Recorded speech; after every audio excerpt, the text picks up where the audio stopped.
Sobre esse tema que fala assim, tempos difíceis. Domingo passado, as respostas bíblicas às questões difíceis da vida. Domingo passado eu falei sobre a depressão. Como eu falei domingo passado, o mundo celebra 300 milhões de pessoas no mundo que sofrem com depressão. Ela é uma doença que cada vez mais ela tem crescido, cada vez mais. E o que mais me impressiona é que tem diminuído também a idade.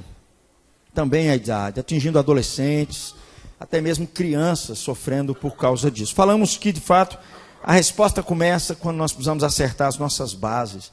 Você não vai ter paz se você não acertar a sua vida com Deus primeiro. Hoje eu quero falar também sobre um outro tema, tem a ver, nesses tempos nossos, sobre a ansiedade. Pensar um pouquinho sobre a ansiedade. Pensar sobre a ansiedade é começar a ter que pensar e responder a uma pergunta. Jesus, quando ele tratou sobre a ansiedade, é o texto que nós vamos ler aqui, Grazi já adiantou um pouquinho, Jesus não deixou de tratar dessa pergunta, porque não dá para separar essas duas coisas, não dá para você separar a vida da ansiedade. E aí vem uma pergunta muito interessante, o que é de fato a vida? Num dos programas de televisão da TV Cultura, não sei se alguns já viram, um entrevistador chamado Antônio Abujamra, ele tem um programa e ele faz algumas perguntinhas que chega a poder constranger as pessoas com essa pergunta. Eu separei, são várias entrevistas com a mesma pergunta, eu separei só 2 conhecidos. Um é um entrevistador muito conhecido na mídia, o outro é um pouco menos conhecido, mas é um ator de televisão que trabalhou na SBT e trabalhou na Record também.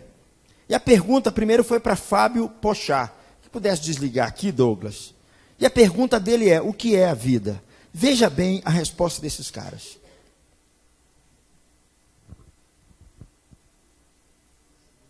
Vou soltar, Douglas. Fala. O que é a vida? A vida é triste. A vida é tentar sobreviver o máximo que você puder. Eu acho que isso que é a vida. Fábio Porchat, o que é a vida? É isso. A vida é o que acontece à nossa volta e não há nada diferente disso. A vida não é boa. Fábio Porchat, o que é a vida? Eu não sei. Blitz, por favor. O que é a vida? Não tenho a mínima ideia. O que é a vida? A vida é poder ter momentos como esse pra mim, sabe? Por mais que eu esteja sendo fofo, talvez a vida pra mim seja momentos fofos, sabe? De poder trabalhar com o que eu gosto, de poder pagar plano de saúde para meus avós, poder ser perfeito para as pessoas, que eu sei o que eu passo. Mas para mim a vida é poder fazer coisa bacana. O que é a vida? É ter memória, talvez. O que é a vida? Me responde, por favor, cara.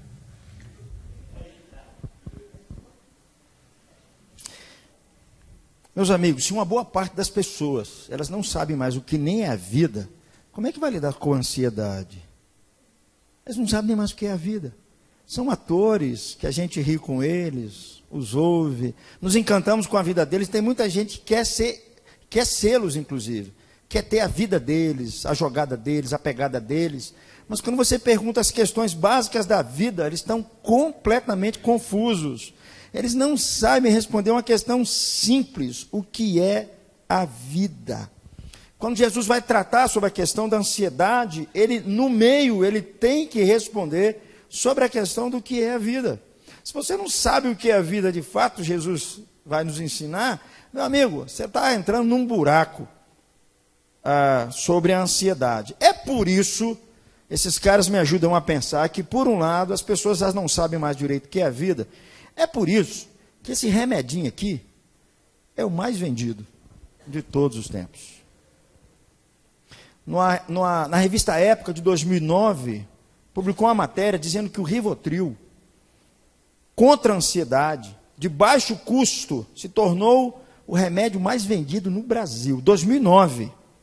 Segundo essa entrevista, né, apesar da droga ser antiga, ele diz assim que já está há muito tempo no mercado, 35 anos.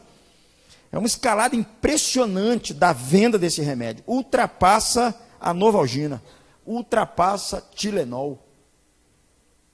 É interessante porque esse dado também revela uma preocupação social muito grande dos nossos dias.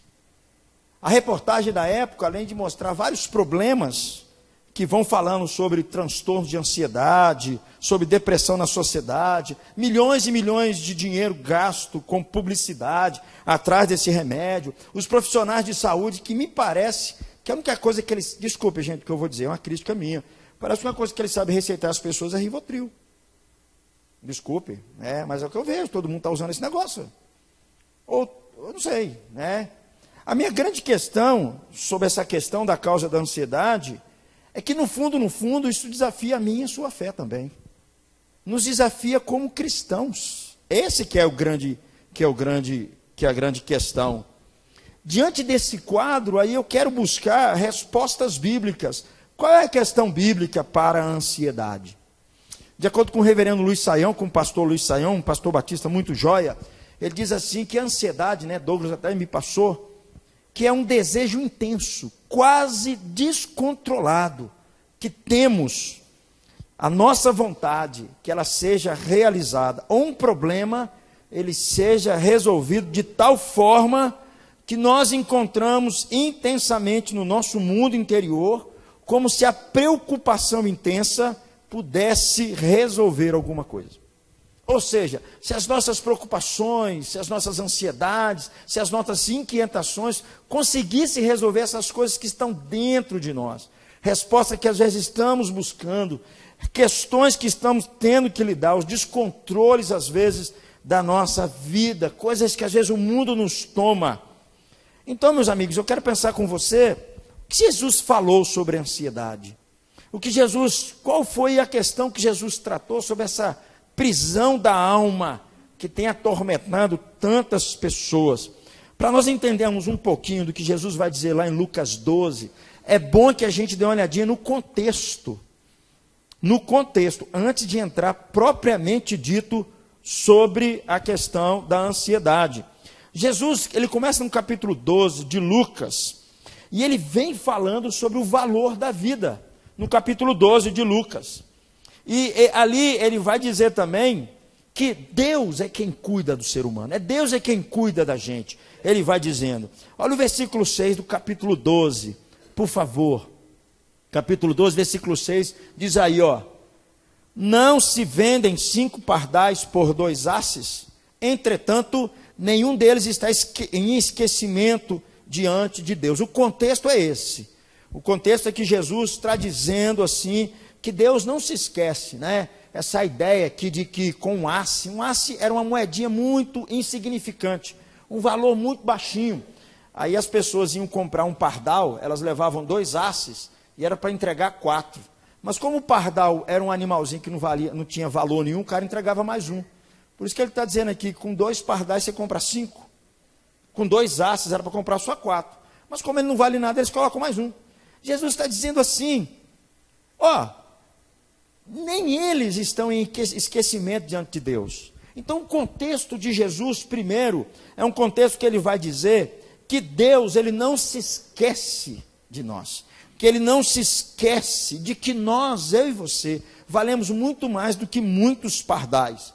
Até mesmo quando eles estivessem perante uma autoridade, Jesus vai dizer no capítulo 12 de Lucas, eram para os seus discípulos nem se preocuparem com aquilo que eles iriam falar, porque o Espírito Santo falaria por meio deles. Então Jesus está trazendo assim uma questão mais ampla sobre a vida. E um pouco mais abaixo aqui, que eu acho interessante, que Jesus está enfatizando o cuidado de Deus para com os seus servos. Mas logo abaixo, ele vai alertar a gente para uma questão muito importante. Ele vai falar sobre a avareza. Ele vai falar que é loucura de alguns acreditarem que o que sustenta a vida deles, o que dá a segurança deles, é a quantidade de bem que eles possuem. Olha o versículo logo abaixo, o versículo 15. Vamos ler comigo, ó. Então lhes recomendou: tende cuidado e guardai-vos de toda e qualquer avareza, porque a vida de um homem não consiste na abundância dos bens que ele possui. Jesus vai dizer assim: vocês são loucos em acreditar assim.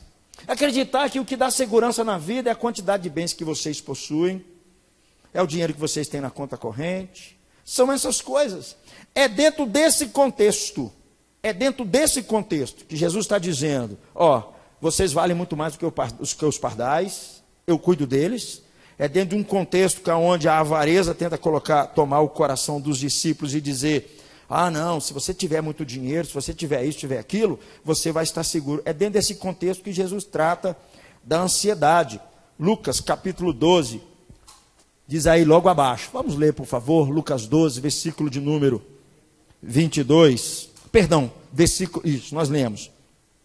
Antes de eu ler esse texto com vocês, Jesus estava dizendo assim antes, que pessoas se matam para ter posses, para ter bens, para ter posições, como se isso pudesse resolver as questões da vida, como se isso fosse dar segurança para o ser humano e roubar-lhe a ansiedade. Mas o que Jesus vai dizer no fundo, que a fonte de toda a ansiedade, a fonte mesmo, é porque nós tiramos os olhos do Criador, nós olhamos para outra coisa, nós passamos a acreditar em outras coisas. Nós passamos a acreditar que até mesmo o dinheiro vai trazer segurança para nós. E aí entra no texto que nós vamos ler agora, que eu convido você a ler comigo, versículo 22.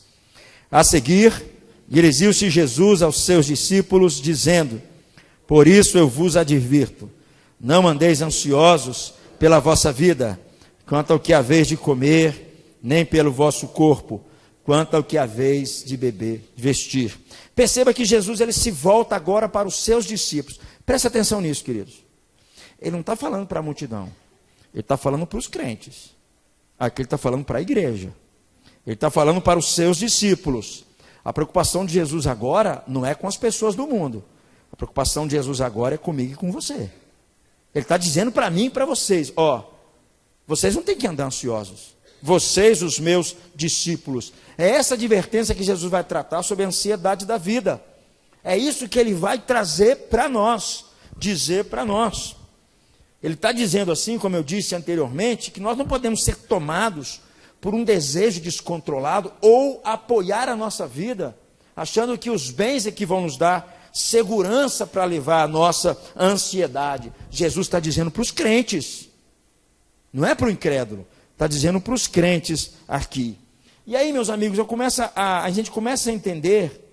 Tem muitos cristãos que no fundo, a causa da sua ansiedade, a causa das suas preocupações, a causa daquela coisa que de vez em quando toma a pessoa, e Jesus aqui está falando para os cristãos, que fazem com que muitos cristãos, e aqui, por favor, vou falar com cuidado, viva baseado até atrás de Rivotril, está no fato de que Jesus está dizendo: vocês não eram para estar obcecados com o ter. Vocês não eram para estar obcecados com o possuir. É isso que ele está dizendo. O contexto nos leva a pensar sobre isso. É isso que Jesus vai dizer para nós. Vocês deveriam estar procurando descanso em Deus e não nessas coisas. É isso que ele está dizendo para tratar sobre a ansiedade. Jesus vai dizer que muitos até mesmo invertem a lógica da vida. Olha que loucura. Jesus está dizendo para os discípulos que a gente tem que tomar cuidado, e para nós também, para a gente não inverter a lógica da vida, para a gente correr atrás do alimento e das vestes, mais do que em tratar da própria vida, mais do que em tratar daquilo que é mais importante. Veja bem o que Jesus diz logo no versículo abaixo, versículo 23, olha aí, ó. Porque a vida é mais do que o alimento, e o corpo mais do que as vestes. Jesus está dizendo: vocês não podem inverter essa lógica.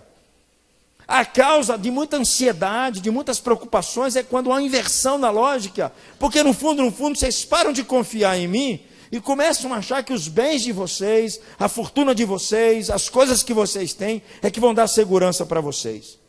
Parece que é até uma tremenda maluquice essa inversão de valores.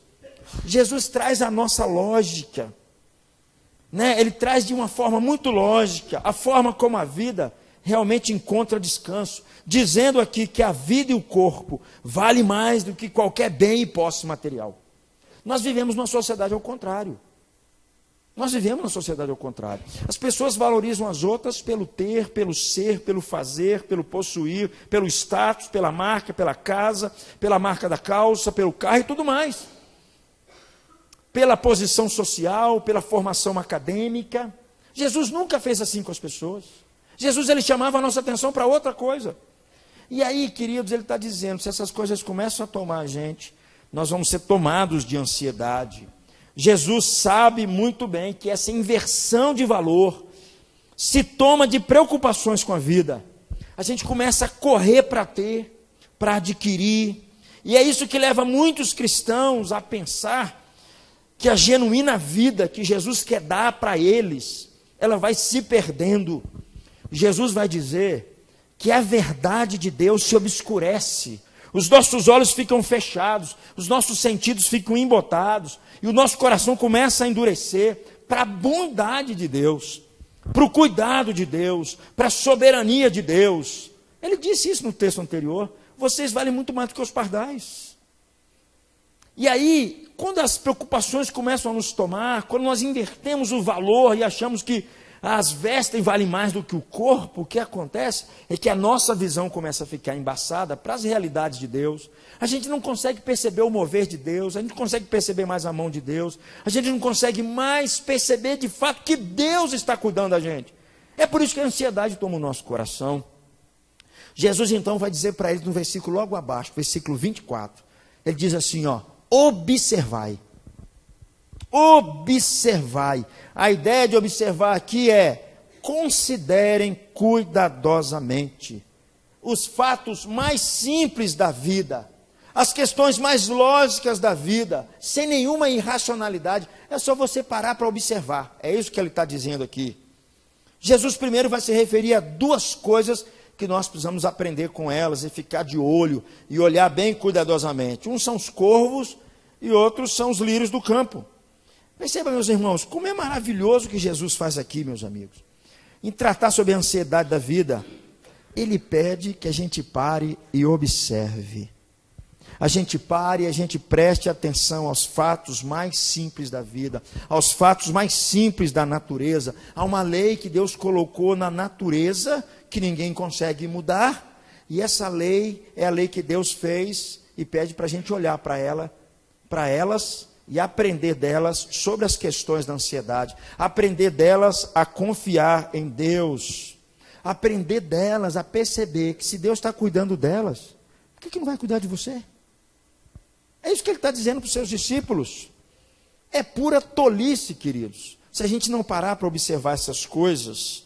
É interessante pensar que a ansiedade desvia o nosso olhar dos fatos mais básicos da vida, das questões mais simples da vida.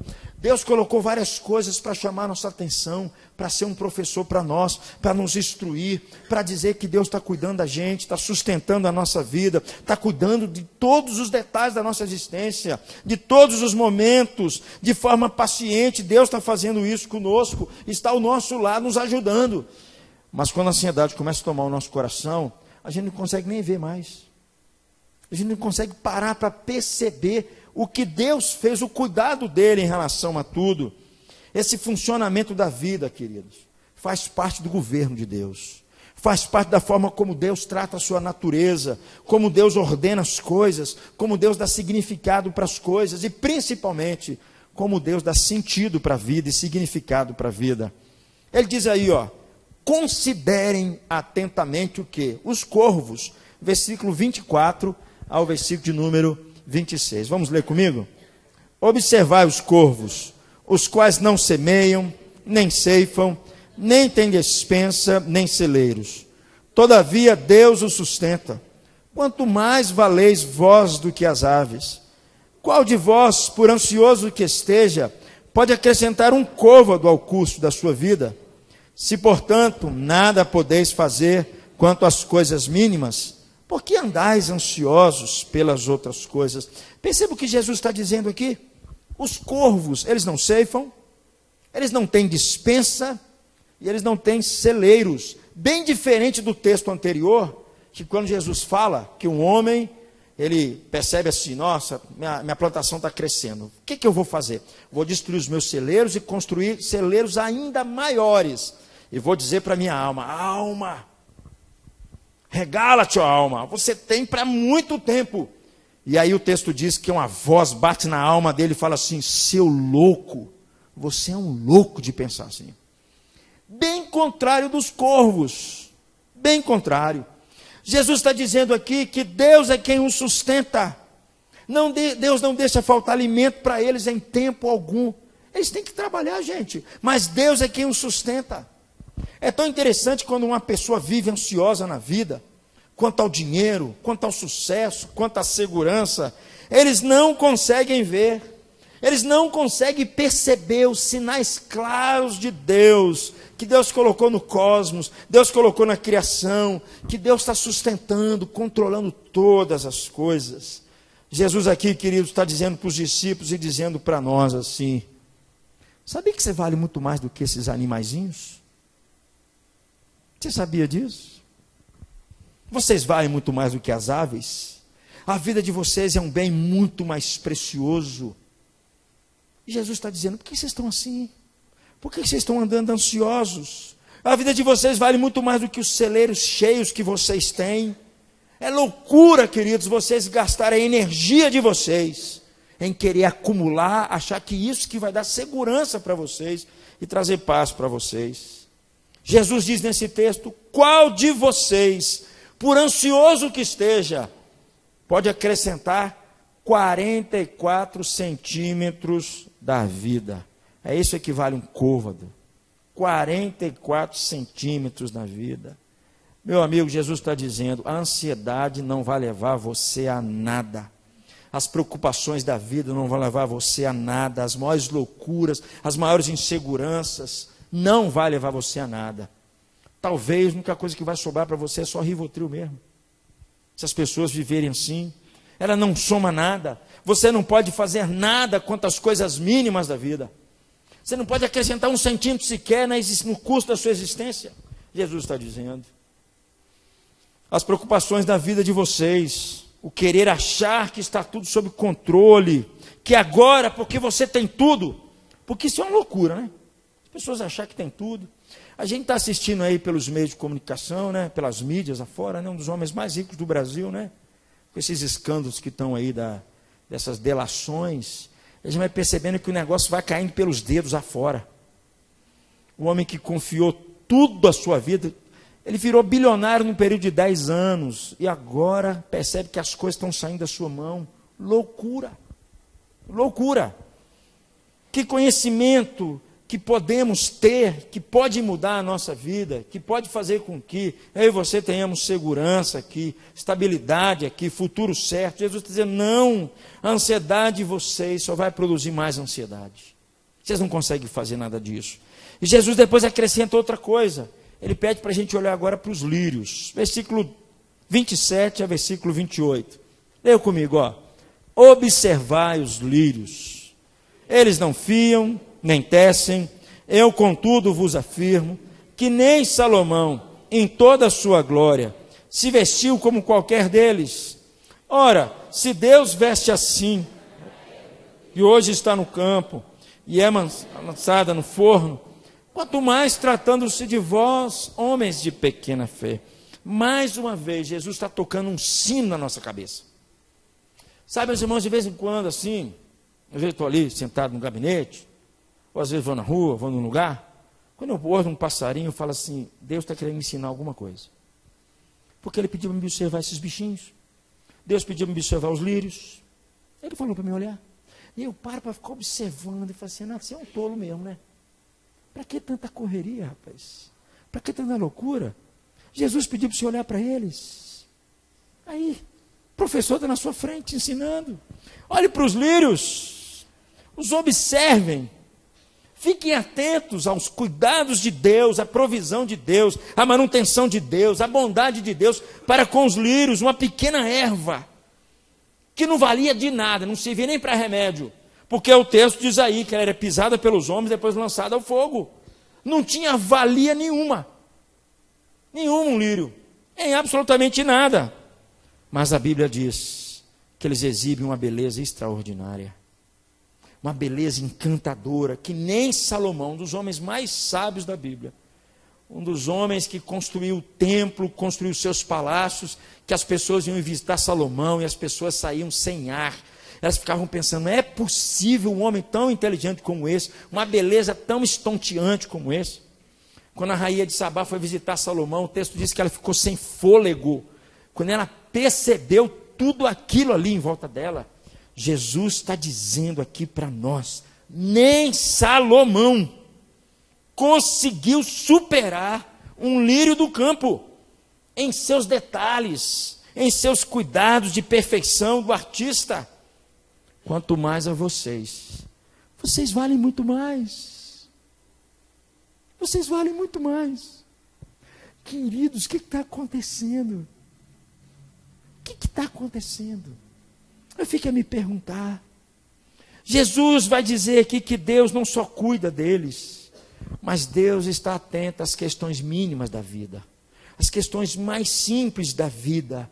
Jesus está dizendo isso aqui para os seus discípulos, que nós somos extremamente preciosos aos seus olhos. Nós é que somos a imagem e a semelhança de Deus, nós é que portamos a imagem do Criador em nós. Ele está dizendo, por que vocês estão andando ansiosos? Por que vocês estão preocupados? A ansiedade de vocês tira os olhos do meu Pai e foca os olhos em vocês, nos seus projetos, nas suas ideias, na capacidade de vocês, no dinheiro de vocês, nas posses de vocês, nas posições de vocês, nas ganâncias de vocês. É por isso que vocês estão ansiosos. É por isso que vocês estão correndo igual um louco, atrás das coisas, tentando de tudo. E é por isso, queridos, que Jesus acrescenta no versículo 29, olha o que ele diz aí, ó. Não andeis, pois, a indagar o que haveis de comer ou beber, e não vos entregueis às inquietações, porque vocês vão viver a indagar, a questionar Deus, a questionar tudo. Quando as coisas apertam, quando parece que as nossas orações não são respondidas do nosso jeito, quando nós não estamos prosperando e o nosso vizinho está prosperando, quando parece que na nossa vida a coisa não está boa e parece que alguém que não teme alguém está bem melhor do que a gente começa a questionar Deus, a gente começa a pressionar Deus, e Jesus está dizendo, por que vocês vivem fazendo assim, se entregando às inquietações, indagando, questionando Deus, questionando tudo? Ele sempre está dizendo para nós, eu cuido de vocês, eu estou cuidando de vocês. Queridos, é uma loucura isso. Jesus sempre está nos ensinando, queridos, que a resposta para a ansiedade, ela se encontra numa dependência de Deus, numa confiança em Deus, numa vida que tem um relacionamento com Deus, de nós passarmos a conhecer um Pai amoroso, um Pai bondoso. É isso que Ele está chamando a nossa atenção. O contrário disso, queridos, Ele vai dizer abaixo, é pura incredulidade. Sabe qual que é o contrário disso? Gentio. Gente que não é serva de Deus, gente que não é discípulo de Jesus, é o que ele vai dizer logo abaixo, versículo 30. Porque, vamos ler comigo? Porque os gentios curam essas coisas, mas vosso Pai sabe. Entre outras palavras, queridos, Jesus vai resumir todo o problema da ansiedade aqui. Todo o problema da ansiedade aqui. A ansiedade não está no fato de que crescem as demandas do mundo e você tem que comprar, tem que trocar seu celular, tem que trocar de carro, tem que melhorar sua casa. Não é isso. A causa da ansiedade para Jesus não é isso.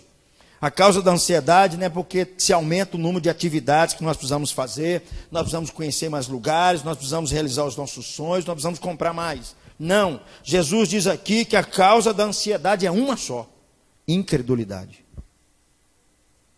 Os gentios de todo o mundo é que buscam essas coisas. Gentio não é crente, cara. Gentio não é discípulo. Gentio não é servo. Gentio não conhece a Deus. Gentio não conhece Jesus. Gentios são as maiorias das pessoas que vivem assim. Só tem uma causa da ansiedade, Jesus vai dizer: é incredulidade. Nós não conseguimos perceber o mover de Deus, o cuidado de Deus, a graça de Deus, a soberania de Deus. É por isso que estamos assim, irritados, inquietos, ansiosos, preocupados. Não temos tempo para nada. Gentios, Jesus está dizendo. Não sejam como os gentios. A causa da ansiedade, em tom maior, é a incredulidade. É a incredulidade. E mais, a causa de muita ansiedade no meio da igreja. E aqui, queridos, eu preciso alertar você novamente. É que muitos cristãos estão vivendo como gentios. Eles creem em Deus. Até falei aqui uma vez, domingo de manhã. Eles creem em Deus, né? Eu falei domingo de manhã aqui, os chamados ateus cristãos. Eles creem em Deus, mas Deus não tem relevância alguma nos seus negócios, no seu namoro, no seu casamento, na sua vida. Não tem relevância alguma. Deus só serve para eles como um bom médico para tratar deles. Queridos, mesmo cristãos vivendo como gentios. E a ansiedade toma o nosso coração. Toma a nossa vida. Oprime a nossa alma. Porque no fundo, a segurança desses não está em Deus.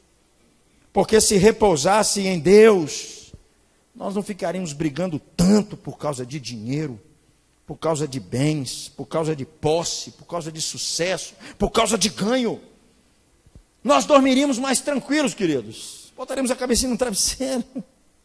Deus, obrigado. Vou com a minha vida. Jesus está dizendo para nós, queridos, é a incredulidade.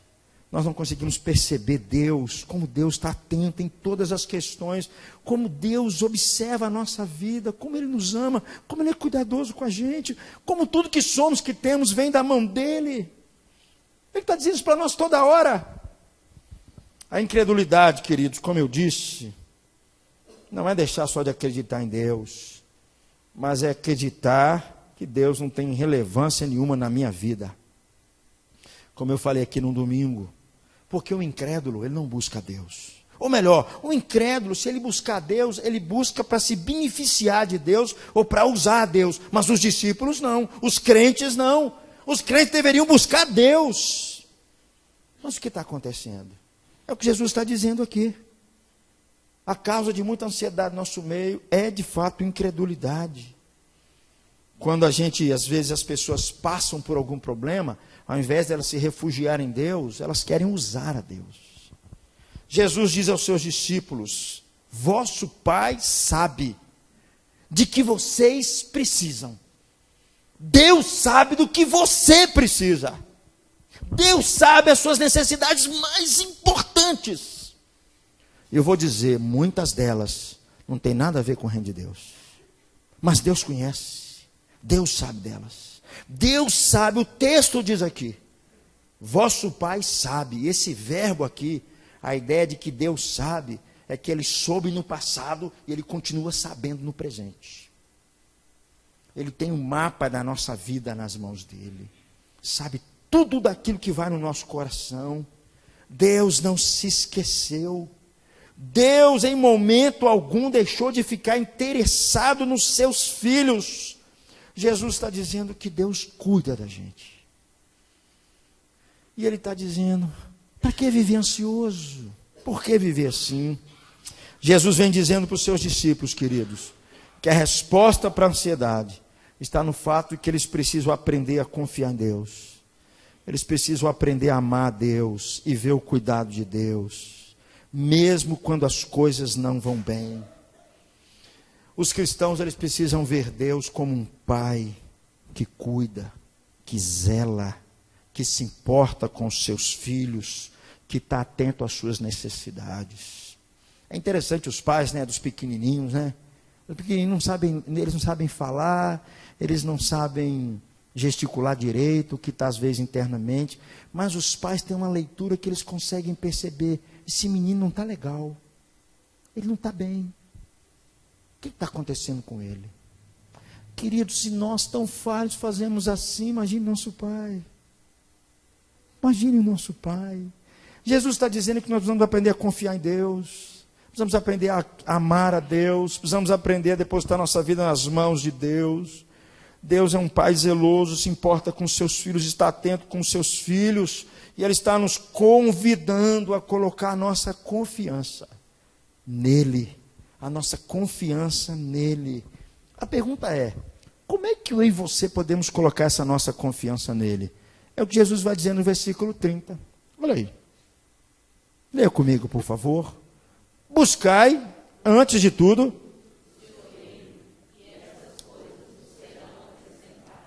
primeira coisa que ele vai dizer aqui, esse verbozinho buscai, ele não é uma única vez. É buscar buscando. É um contínuo. A gente busca continuamente. Não é só um momento como você orou de manhã, não é quando você orou ontem à noite. É um buscar contínuo. E esse verbo aqui é muito rico, porque a ideia aqui é alguém que está procurando informações, alguém que está querendo aprender, alguém que está desejando, alguém que está querendo obter mais, alguém que está querendo encontrar, alguém que está tentando alcançar, alguém que está buscando uma outra condição. É isso que ele está dizendo, como nós devemos buscar. Para Jesus, a cura para a ansiedade está num profundo interesse, e uma busca e um desejo para nós, pelo reino de Deus, onde a vontade de Deus é feita, onde o amor de Deus é a base de tudo, onde o maior é o que serve, onde a alegria de Deus está lá, onde Jesus é Senhor de todas as coisas, é o reino de Deus, é onde Ele governa, é onde a sua vontade é feita, é onde a alegria está presente, é onde a cura, é onde a justiça, é onde a graça de Deus está presente, é no reino de Deus. Ele está dizendo, vocês têm que buscar isso. Buscar isso. Buscar o reino, meu amigo. É viver uma vida de oração. É viver uma vida de estudo da palavra de Deus. É buscar, por outro lado, uma santidade de vida, estar mais próximo de Jesus. É uma comunhão mais íntima com os seus irmãos. É você estender sua mão para abençoar a vida do próximo, abençoar as pessoas mais pobres. É você se importar com os menos favorecidos. É você amar as pessoas. É você amar a igreja de Jesus. Por um lado, é você estar buscando os interesses do reino. Eu não sei contar a vocês, queridos, mas a gente percebe isso. Eu estava ouvindo uma vez um Guilherme de Carvalho, né? Nós vamos até trazer um dos seus, né, Douglas? Trazer um dos seus próximos aqui. Ele estava falando um negócio interessante. Ele falou assim que no século XVIII, século XIX, para alguém visitar as pessoas, visitar, Valtair, visitar, ele tinha que decorar 150 salmos dos salmos. Para ele visitar, ele tinha que decorar os 150 salmos. Era gente que conhecia a palavra de Deus para poder abençoar outras vidas. Não sei se os irmãos estão percebendo, queridos. Parece assim, se nós nos afastarmos da palavra, se nós nos afastarmos da vida de oração, se nós não levarmos isso em consideração, se nós não buscarmos essas coisas, queridos, a ansiedade vai tomar nosso coração. Porque o reino de Deus, ele envolve a nossa vida toda. Não é trivial diante de Deus. As nossas necessidades profissionais, afetivas, físicas, emocionais, meu amigo, não se esqueça, tudo isso importa para Deus. Ele é o Deus do nosso cotidiano, Ele é o Deus das pequenas coisas, do pão sobre a mesa, Ele é o Deus que faz o sol nascer, Ele é o Deus que se interessa pelo seu fio de cabelo que cai, pela mão que o toca no meio de uma multidão. Quando Jesus, queridos, ele ensinou a oração do Pai Nosso, às vezes nós esquecemos. Primeira frase da oração do Pai Nosso qual é? Pai. Pai. Pai Nosso. Jesus está nos chamando para nós nos tornarmos mais conscientes de uma experiência mais intensa de oração, que não envolve, presta atenção nisso, queridos, as nossas emergências diárias, as nossas ansiedades do futuro, mas ele está dizendo, o pão de vocês eu dou hoje, para satisfazer as necessidades de vocês hoje, porque amanhã eu vou suprir novamente, depois de amanhã eu vou suprir novamente. A oração do Pai Nosso, querido, nos ensina a não nos preocupar com o dia de amanhã. A nossa fé cristã é muito mais, se mostra muito mais relevante, queridos, nas lembranças do passado ou nas preocupações com o futuro, mas não tem nenhuma relevância para o presente. Jesus diz lá na oração do Pai Nosso: o pão nosso de cada dia nos dá hoje. Quando o povo de Israel estava passando no deserto, e eles estavam clamando por comida, e Deus manda o maná do céu. O que Deus fala? Não guarde para amanhã. Alguns, não crendo na palavra de Deus, guardavam. Não podia guardar para outro dia, e nem podia pegar nada no sábado. Alguns guardavam e aquilo cheirava mal, e Deus falava assim: vocês não confiam em mim. A oração do Pai Nosso é a mesma coisa, é um pão diário. Porque Deus não está querendo só suprir as nossas necessidades materiais. Deus está querendo chamar a gente para um relacionamento de confiança e amor. Muito mais. É isso que joga para fora as nossas ansiedades. Jesus, ele continua dizendo aqui, ó, busque. E eu acho interessante como Lucas coloca aqui. Ele diz assim: busque antes de tudo. Você precisa organizar suas prioridades. É o que ele está dizendo. Enquanto Jesus continuar sendo o segundo na sua vida, quando Jesus continuar sendo para você só o seu Salvador e não o Senhor da sua vida, que te molda, que te disciplina, que cuida de você, que não aceita as suas mentiras, que não aceita os seus adultérios, que tem interesse em você, enquanto Jesus continuar sendo o segundo da sua lista, ele não for a prioridade da sua vida, a ansiedade vai te tomar. Não tem jeito, porque Jesus não é um Deus de segunda. Um dia desse, eu estava até compartilhando hoje de manhã com o Passa Bem, né? Estava lendo um texto de Lucas, inclusive, né? Quando Jesus fala assim: quem não deixar pai e mãe por amor de mim, pai, mãe, filhos, não é digno de mim.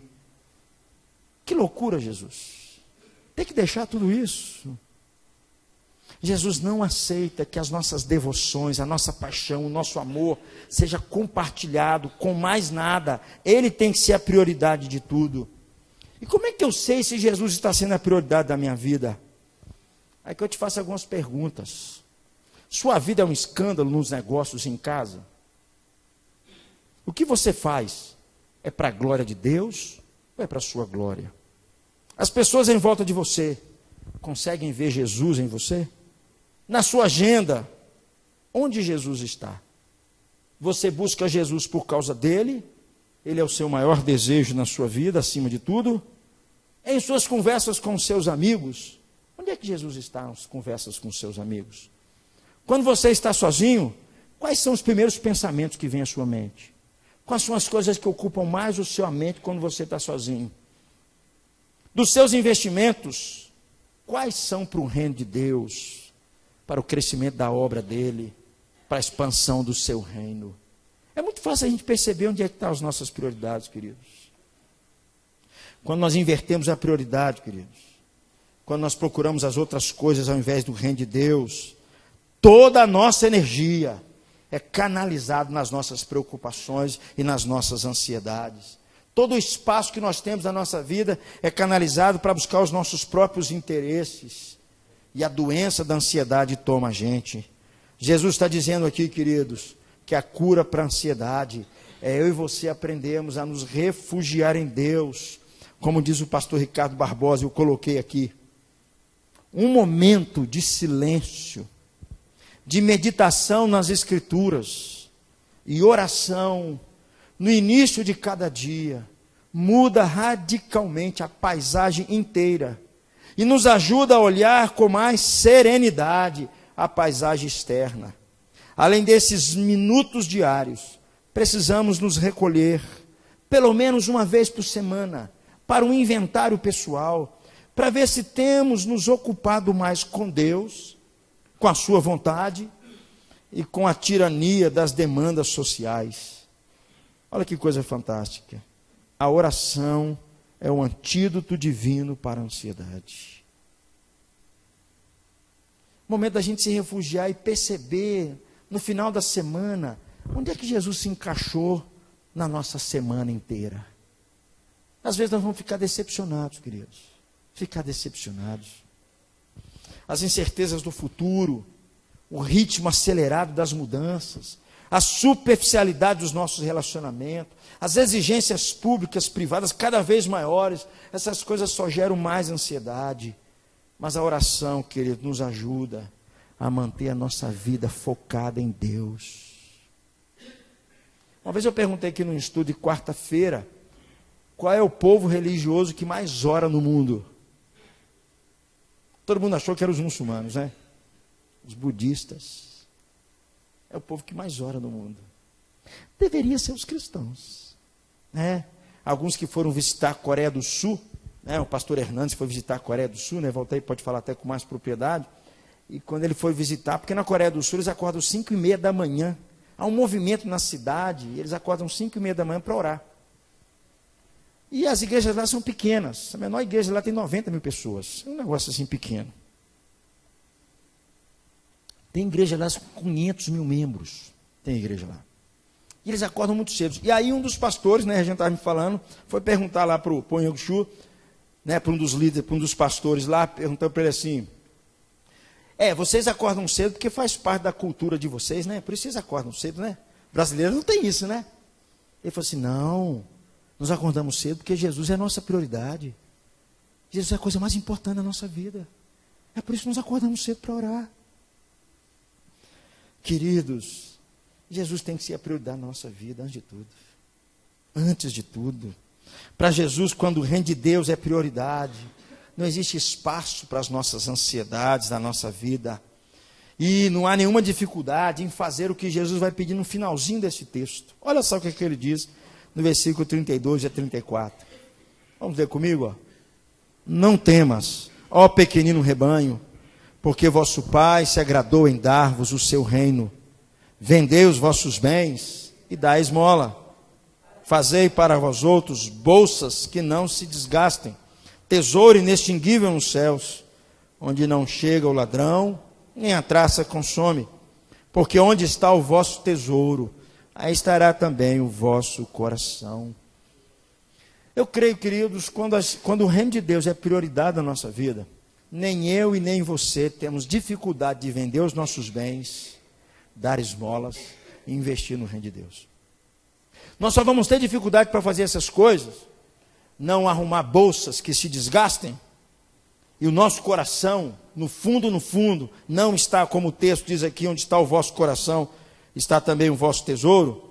Nós só vamos ter dificuldade diante dessas coisas, se de fato nós não buscarmos a Deus ante todas as coisas. Se o reino de Deus não for a prioridade na nossa agenda, se o interesse de Jesus não for a maior prioridade da nossa agenda, se o cuidado de Deus para conosco, que nós queremos nisso, não for a maior prioridade da nossa agenda, se Jesus, na verdade, não for a questão central da nossa existência, Jesus está dizendo aqui para nós vamos ter muita dificuldade em nos desfazer dos nossos bens para abençoar alguma pessoa. Há um profundo desprendimento aqui, querido, Jesus está dizendo, do materialismo, do consumismo e de outras coisas. O coração dos crentes e dos discípulos não poderiam colocar o coração deles nessas coisas. A prioridade deveria ser o reino.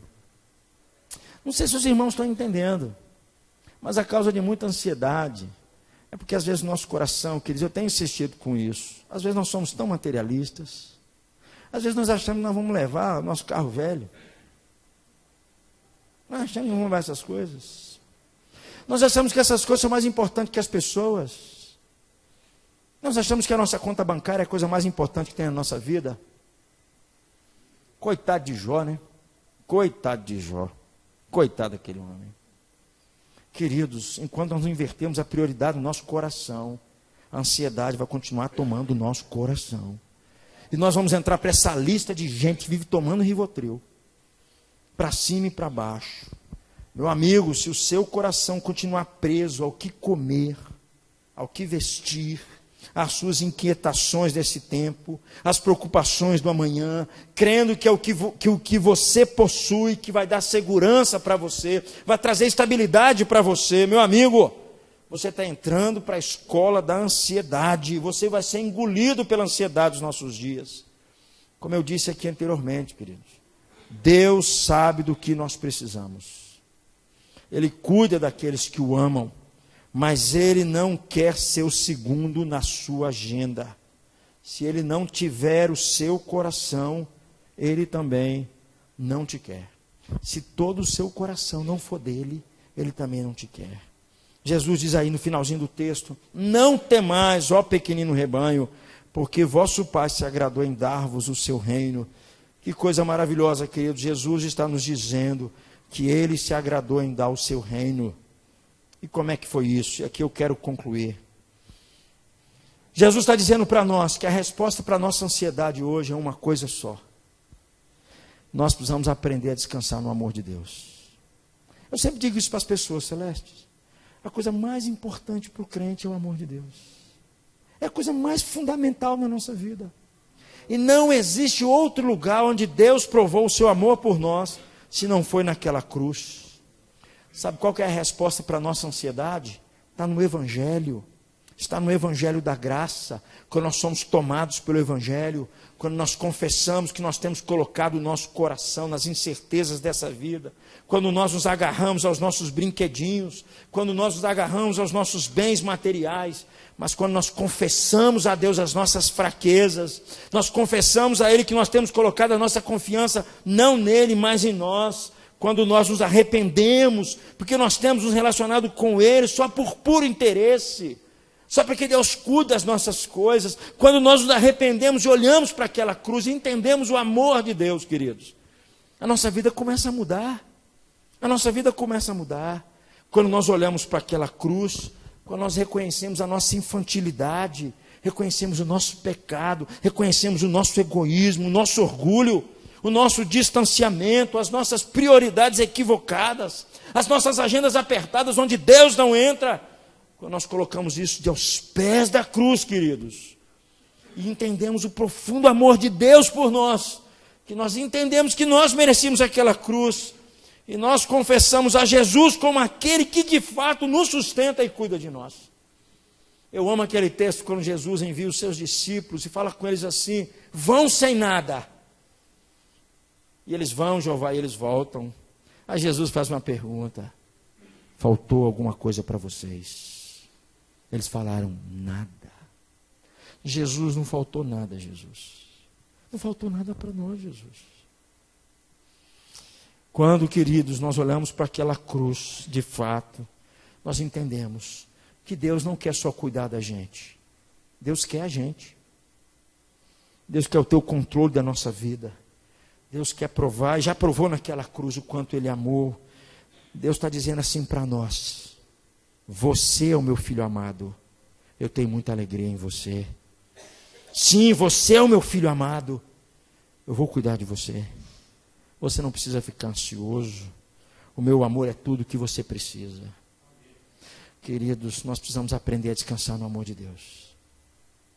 Essa para mim tem sido a maior crise de todas.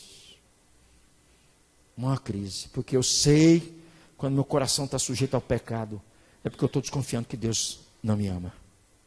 Quando eu começo a fazer bobagem, é porque eu estou desconfiando que Deus não me ama. Quando meu coração começa a ficar ansioso, porque eu estou desconfiando que Deus não me ama. E Ele está toda hora chamando a minha atenção: Renato, você tem que aprender a me amar e confiar no meu amor.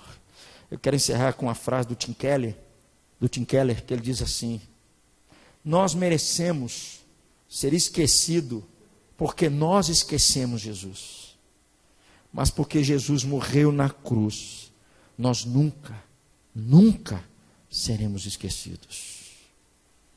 Nós mereceríamos aquela cruz porque nós esquecemos de Deus. Os discípulos abandonaram Jesus, e nós estivéssemos lá, faríamos a mesma coisa.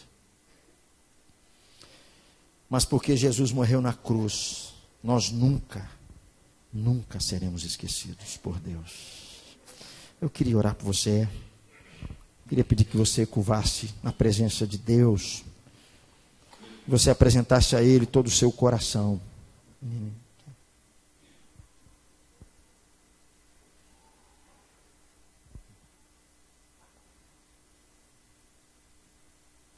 Queria que você orasse pela sua vida.